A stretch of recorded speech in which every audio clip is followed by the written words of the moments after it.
When I was young, my family lived overseas. I lived in Indonesia for a few years. And my mother, she didn't have the money to send me where all the American kids went to school.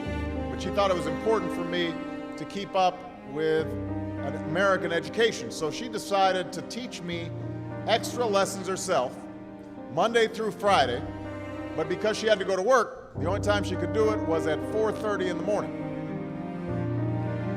But whenever I'd complain, my mother would just give me one of those looks and she'd say, "This is no picnic for me either, Buster." So I know that some of you are still adjusting to being back at school, but I'm here today because I have something important to discuss with you. My father left my family when I was 2 years old. And I was raised by a single mom who had to work and who struggled at times to pay the bills and wasn't always able to give us. There were times when I missed having a father in my life. There were times when I was lonely and I felt like I didn't fit in. So I wasn't always as focused as I should have been on school.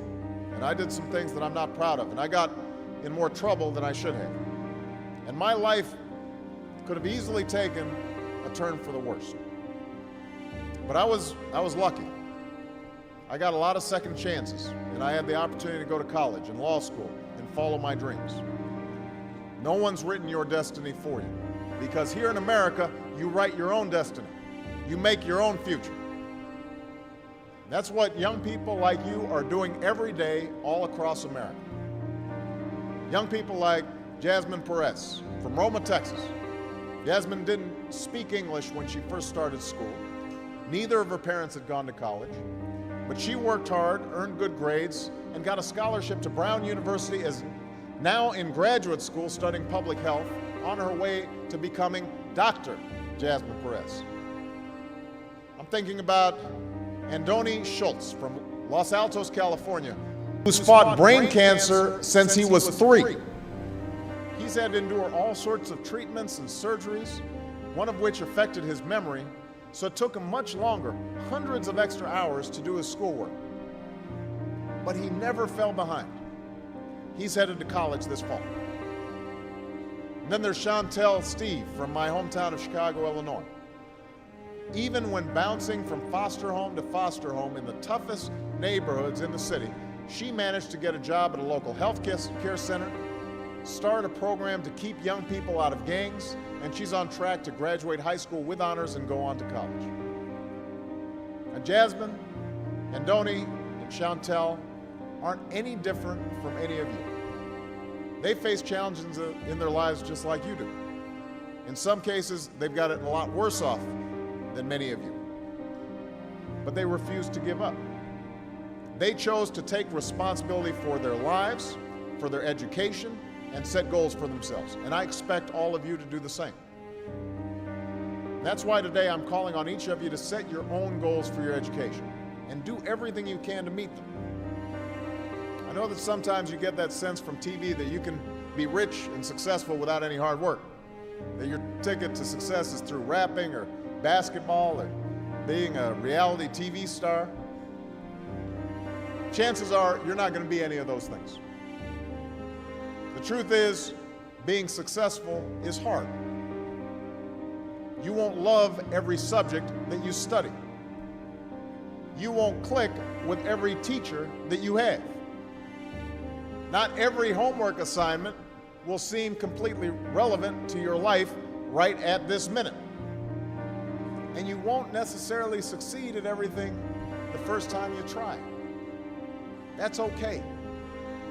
Some of the most successful people in the world are the ones who've had the most failures. J.K. Rowling, who wrote Harry Potter, her first Harry Potter book was rejected 12 times before it was finally published. Michael Jordan was cut from his high school basketball team. He lost hundreds of games and missed thousands of shots during his career. But he once said, "I have failed over and over and over again in my life, and that's why I succeed."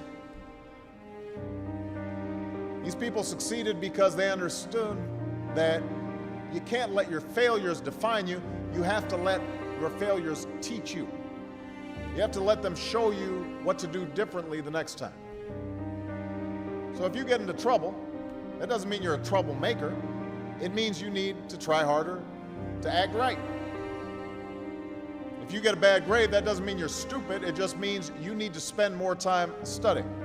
Don't be afraid to ask questions. Don't be afraid to ask for help when you need it. I do that every day. Asking for help isn't a sign of weakness, it's a sign of strength, because it shows you have the courage to admit when you don't know something, and that then allows you to learn something new. So find an adult that you trust, a parent, a grandparent, or a teacher, a coach, or a counselor, and ask them to help you stay on track to meet your goals.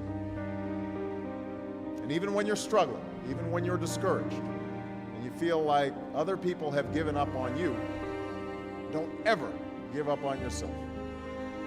Because when you give up on yourself, you give up on your country.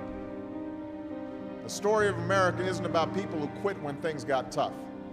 It's about people who kept going, who tried harder, who loved their country too much to do anything less than their best. It's the story of students who sat where you sit 250 years ago and went on to wage a revolution, and they founded this nation. Young people. Students who sat where you sit 75 years ago, who overcame a depression and won a world war, who fought for civil rights and put a man on the moon. Students who sat where you sit 20 years ago, who founded Google and Twitter and Facebook and changed the way we communicate with each other. So today, I want to ask all of you, what's your contribution going to be?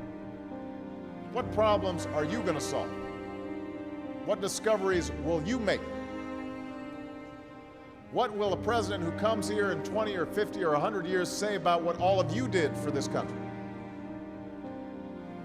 You know, your families, your teachers, and I are doing everything we can to make sure you have the education you need to answer these questions.